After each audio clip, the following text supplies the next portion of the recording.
ये क्या हुआ है? मैं आपको सूरत हाल थोड़ी एक्सप्लेन करना चाहता हूँ। नाज़रीन-ए-किराम, कुछ इंतहाई आम तरीन डेवलपमेंट्स हैं। पाकिस्तान के जियो पोलिटिकल चैलेंजेस कम होने का नाम नहीं ले रहे। फिलहाल सूरत हाल ये है कि पोजीशन है वो बड़ी दिलचस्प और अहम भी है। बात करना बहुत जरूरी है। एक बड़ी खबर ये सामने आ रही है। एआई समिट में हिस्सा लेने के लिए दुनिया के कई बड़े राष्ट्राध्यक्ष भारत पहुंचे हुए हैं, लेकिन ब्राजील के राष्ट्रपति के साथ जिस तरह की ट्यूनिंग भारत के प्रधानमंत्री की दिख रही है वो वाकई में अप्रत्याशित है। लेकिन उससे पहले हम जरा आलमी सूरत हाल का जायजा ले लें, क्योंकि इंटरनेशनल सिचुएशन और इंटरनेशनल रिलेशन से पीएम मोदी को देखते ही लूला ने गले लगा लिया।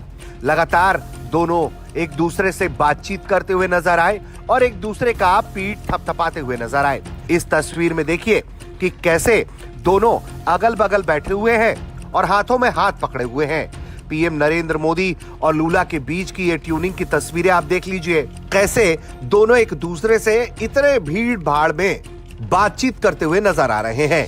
इस दौरान साथियों, भारत एआई को किस दृष्टि से देखता है उसका स्पष्ट प्रतिबिंब इस समिट की थीम में है। सर्वजन हिताय, सर्वजन सुखाय, welfare for all, happiness of all. वहां से लेकर अब तक हम 2026 में पहुंच गए हैं और बिल आखिर वो जो चाहता था ऐसा लगता है कि वो होने जा रहा है। पाकिस्तान कहां खड़ा है आज? तकरीबन 44% से ज्यादा आबादी हमारी सतह गुर्बत से नीचे, यानी कि वो लोग 11 करोड़ प्लस लोग जिनको ये नहीं पता अगला खाना हमारा कहां से आएगा। 44% बच्चे हमारे स्टंटेड हैं, यानी कि वो उनकी फिजिकल बॉडी और माइंड डेवलप नहीं करते। लाखों लोग हमारे पाकिस्तान छोड़ के जा रहे हैं। शुक्र है उनकी वजह से पैसा बढ़ना शुरू हो गया, बट वो नौकरियों के लिए, मुस्तकिल के लिए। मुल्क में अनएम्प्लॉयमेंट बढ़ी है, बेरोजगारी बढ़ी है, महंगाई बढ़ी है, मगर हम लोगों की जो आवाज है अब उस आवाज को दबाने की पूरी कोशिश की जा रही है और यकीनी तौर पे मैं कहूंगी बुज़दिल हैं ये लोग जो कोशिश कर रहे हैं। और मोदी को मैंने बहुत ज्यादा बैश किया खुल के और मैंने कहा ये जालिम है, इसको रीट्वीट किया जाए। सुबह उठ के मैंने देखा नरेंद्र मोदी और लूला के बीच जिस तरह से बातचीत हो रही होती है उसे देखकर ऐसा लगता है काफी गंभीरता से बातचीत हो रही है।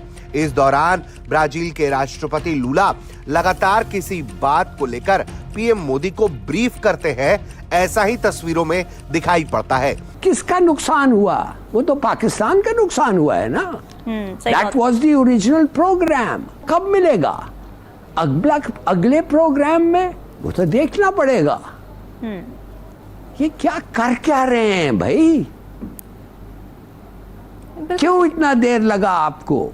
ये प्लान बी आपका है। आपका प्लान बी क्या होता है? आपका प्लान बी ये होता है कि हम बस टिके रहते हैं और जब उन लोग फाइनली नो करते हैं और टाइम नहीं रहता है, फिर हम उनको जो वो कहते हैं हम ढेर हो जाते हैं उनके सामने। This is plan. अब इससे ये लोग क्या साबित करना चाहते हैं? जो भारतीय बार बार कहते हैं क्या कर लेंगे, हमारी आवाज बंद कर देंगे। प्लान बी, ये आप फाइनेंस मिनिस्टर का प्लान बी है? या खुदा के लिए, for God sake, what a pathetic strategy. और जी क्या क्या किया है इन्होंने?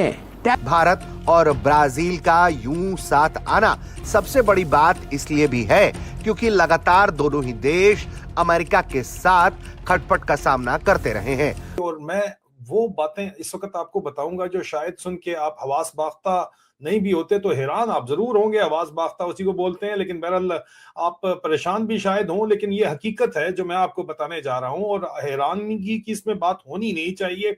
आज के दिन के जो पिछले मेरे वीलॉग्स हैं वो आपको उसमें जो सबूत पेश किए गए हैं वो वाज़े तौर के ऊपर इसी तरफ इशारा करते हैं, लेकिन ये वो बातें हैं जो बंद दरवाजों के पीछे हो रही हैं, जो कि शायद आपको, जिनकी खबर शायद हो, आप जानना चाहते हो लेकिन समझ ना आ रही हो। हमारे पास जो इतलात हैं आपके साथ शेयर करना चाहते हैं। उसमें सबसे पहले जो संगीन तरीन इतला है वो ये है कि आसिम मुनीर अपने लिए इजराइल में जाके लॉबिंग कर रहा है और नेतन्याहू हुकूमत के साथ जो है उनके गोडे गिट्टे दबा रहा है। इसकी ये औकात टोटल आई हुई है और इसीलिए जो आईएसपीआर के लिए जो लोग काम करते हैं, जिनको मैंने खुद वहां पे भर्ती करवाया था, उनके इजराइल के मेन स्ट्रीम अखबारों के अंदर जाके जो है वो आर्टिकल छप रहे हैं आसिम मुनीर की जो है वो तारीफ के लिए। जिस तरह मिसाल के तौर के ऊपर हरेट्स.com बहुत ही अहम तरीन अखबार है, उसमें आज के दिन ये छपा है जनाब कि आप देखें आसिम मुनीर की तरफ उंगल कर रहे हैं। ये जो उंगल बार बार करता है ना ये शहबाज शरीफ, ये उंगल आसिम मुनीर के अलावा ये शहबाज शरीफ जो है सदर ट्रंप से बात करते हुए भी बार बार उंगल करता है। और सदर ट्रंप के कैंप के लोग कहते हैं कि ये जो उंगल करता है ना, किसी दिन सदर ट्रंप का मूड खराब हुआ तो इसकी उंगल पकड़ के मरोड़ देगा, तो इसको उंगल जो है नहीं दिखानी चाहिए, ना करनी चाहिए। लेकिन ये यहाँ पे बाकायदा तौर के ऊपर, वाजे तौर के ऊपर यहाँ पे इजराइल के अखबारों के अंदर उंगल तो दिखाने वाली तस्वीर भी लगाई गई है। ये उंगल मैं आपको फिर बता रहा हूं एक दफा, क्योंकि मुझे खास तौर के ऊपर कहा गया सदर ट्रंप के जो कैंप के अंदर लोग बैठे हुए हैं कि इसको बताओ कि ये उंगल किसी दिन सदर ट्रंप का मूड खराब हुआ तो उंगल वो मरोड़ देगा, क्योंकि जो वेस्टर्न कल्चर है उसके अंदर ये उंगल दिखाना जो है ये कंसिडर कोई तहजीब वाली बात नहीं की जाती। सदर ट्रंप इस तरह की हरकतें खुद भी करते रहते हैं जो कि कोई बात तहजीब हरकत नहीं है, लेकिन वो सदर ट्रंप है, वो कहता है वो कर सकता है। ये जो चपरासी है बैठ के ये जो हरकतें कर रहा है ये हमें काबिल कबूल नहीं है। और यहाँ पे जो खबरें छपवाई जा रही हैं आसिम मुनीर के हक के अंदर, वो कहा जा रहा है कि why Muslim nuclear power Pakistan join Trump's Gaza board of peace alongside Israel. और यार वो तुम्हें इस्तेमाल कर रहे हैं, ठीक है, खोते हैं ये लोग कसम से। चूतियों वाली हरकत आसिम मुनीर कर रहा है और उसका चपरासी कर रहा है। बोर्ड ऑफ पीस के अंदर जाके बैठे हुए हैं जिसको पाकिस्तान के अंदर। नमस्कार दोस्तों, भारत की धरती से आज एक ऐसा अनाउंसमेंट हुआ है जिसने विश्व के बड़े बड़े दिग्गजों को चिंता करने पर मजबूर कर दिया है।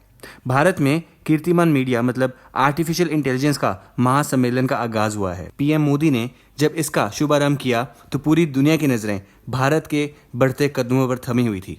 लेकिन इस पूरे सम्मेलन में सबसे यूनिक दृश्य था तब देखने को मिला हमें जब ब्राजील के राष्ट्रपति पीएम मोदी को देखते ही उनको बड़े प्रेम से, सम्मान से उनको गले लगाया। ये तस्वीरें सिर्फ दो नेताओं का मिलन नहीं बल्कि बदलते विश्व पटेल का एक नया दस्ता है।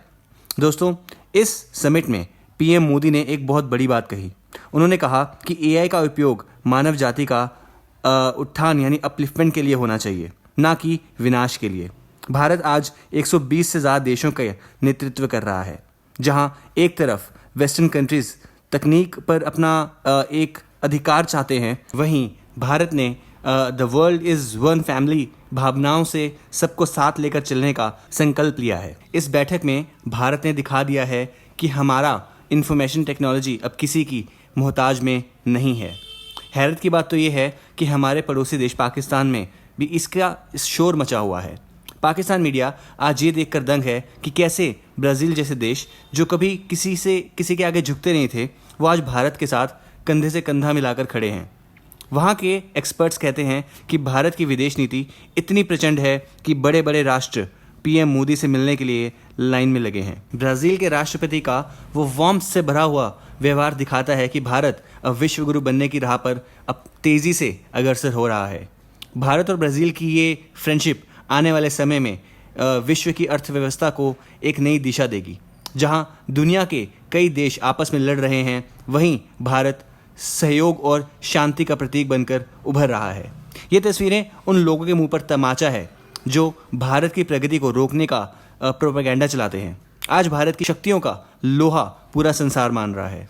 दोस्तों, आपको क्या लगता है कि भारत और ब्राज़ील की दोस्ती दुनिया में एक नया परिवर्तन लेकर आएगी? क्या भारत वाकई एआई के क्षेत्र में सबको मार्गदर्शन करेगा? अपनी राय कमेंट सेक्शन में ज़रूर बताइए। अगर आपको वीडियो अच्छा लगा हो तो वीडियो को लाइक और चैनल को सब्सक्राइब करना ना भूलें। मिलते हैं अगली वीडियो में। जय हिंद।